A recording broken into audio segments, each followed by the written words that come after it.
আচ্ছা, এখন হচ্ছে আমরা যেহেতু ইলেকট্রনিক্স শিখতে আসছি, মোবাইল রিপেয়ার শিখতে আসছি না, মোবাইল রিপেয়ারটা কি? এটা ইলেকট্রনিক্স ডিভাইস না? ইলেকট্রনিক্স ডিভাইস নিয়ে কাজ করার আগে আমরা শিখতে হবে ইলেকট্রনিক্স মাল্টিমিটার। এখন মাল্টিমিটার নিয়ে কেন শিখবো? আপনি দেখেন একজন ডাক্তারের সাথে গলায় সবসময় কি থাকে?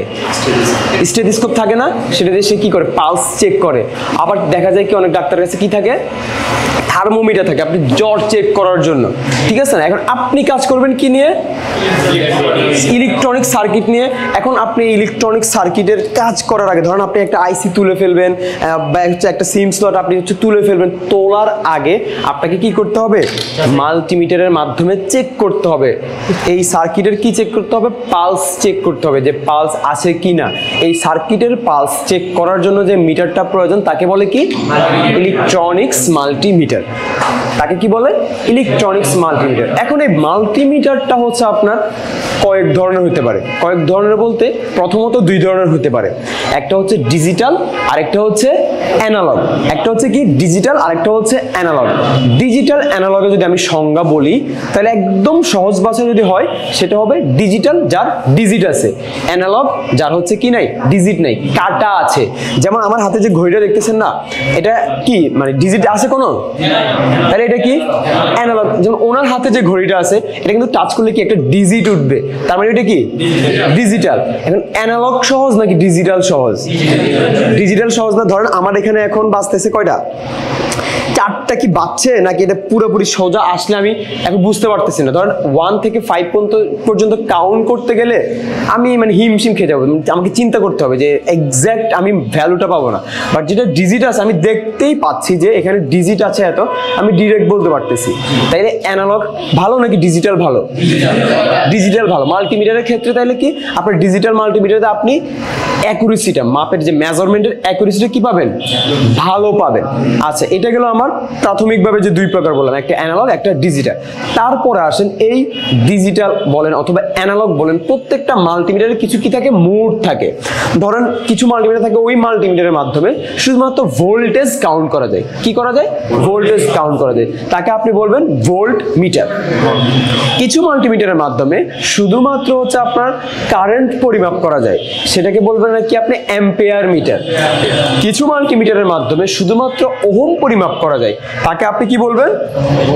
Ohm metre.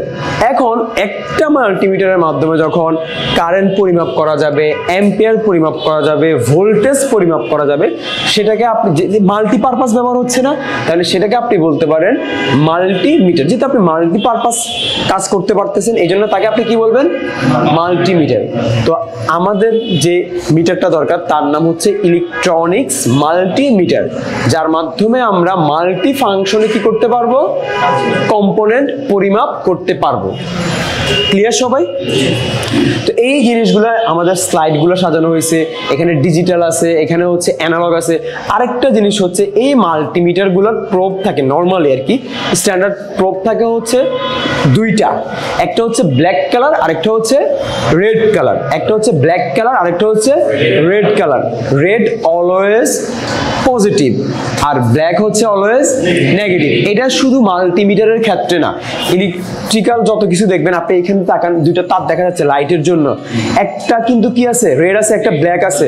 আপনি নিঃসন্দেহে বলতে পারেন এই রেডটা হচ্ছে পজিটিভ আর ব্ল্যাকটা হচ্ছে নেগেটিভ। আপনি যদি হচ্ছে এই ফ্যানটা দেখেন, ফ্যানের মধ্যে দুইটা ওয়্যার আছে, একটা হচ্ছে কি রেড কালার আর একটা হচ্ছে ব্ল্যাক কালার। তাইলে এখন থেকে প্রত্যেকটা এরকম দেখলে আপনি বুঝবেন না যে কোনটা পজিটিভ কোনটা নেগেটিভ। রেড তাহলে অলওয়েজ কি? পজিটিভ আর ব্ল্যাক অলওয়েজ কি? নেগেটিভ। এটা মনে থাকবে সবার। এখন কোন ক্ষেত্রে যদি আপনি তার বিপরীত দেখেন, ব্লু দেখতেছেন, এখন যদি একটা ব্ল্যাক দেখেন আরেকটা ব্লু দেখেন, তাইলে ব্লুটাকে তখন কি বলবেন? পজিটিভ। এটা তো একটা নর্মাল একটা ব্যাপার। তবে কখনো এমন দেখবেন না যে দুইটাই ভিন্ন কালার দেখতেছেন, এরকম দেখবেন না। আপনি ব্ল্যাকের সাথে হয়তো অন্য কিছু দেখবেন অথবা রেডের সাথে অন্য কিছু দেখবেন, ঠিক আছে? আপনি এই যে মাল্টিমিটার প্রুফ দেখেন, একটা কালার কি রেড আর একটা ব্ল্যাক। তাহলে আমি রেডটাকে বলবো কি পজিটিভ আর ব্ল্যাকটাকে বলবো আমি নেগেটিভ। আর এটার হোল কয়টা আছে দেখেন, একটা হোল মানে এই যে এগুলোকে বলা হয় কি মাল্টিমিটারের হোল। এখানে একটা দুইটা তিনটা হোল দেওয়া আছে, দুইটা হচ্ছে পজিটিভ হোল, একটা হচ্ছে নেগেটিভ হোল। দুইটা আমার পজিটিভ হোল, একটা হচ্ছে আমার নেগেটিভ হোল। এখানে যে লাস্টে যে হোলটা আছে পজিটিভ হোলটা, এখানে শুধুমাত্র আমি যখন এম্পিয়ার পরিমাপ করব তখন এই রেড থেকে প্রোবটাকে তুলে আনি আমি এখানে দিয়ে দিব। আর ব্ল্যাকটা অলওয়েজ মাঝখানে থাকবে এবং কি মাঝখানের হোলটাকে বলা হয় কি নেগেটিভ। যেটা আমি অলরেডি বলছি আমার ব্ল্যাকটা কি নেগেটিভ আর রেডটাকে বলছি আমি পজিটিভ। তো সেই অনুযায়ী আমি কি বলতেছি যে আমার একটা মাল্টিমিটার হোল কয়টা পজিটিভ হোল আছে দুইটা, আর নেগেটিভ হোল আছে কয়টা একটা। ক্লিয়ার সবাই?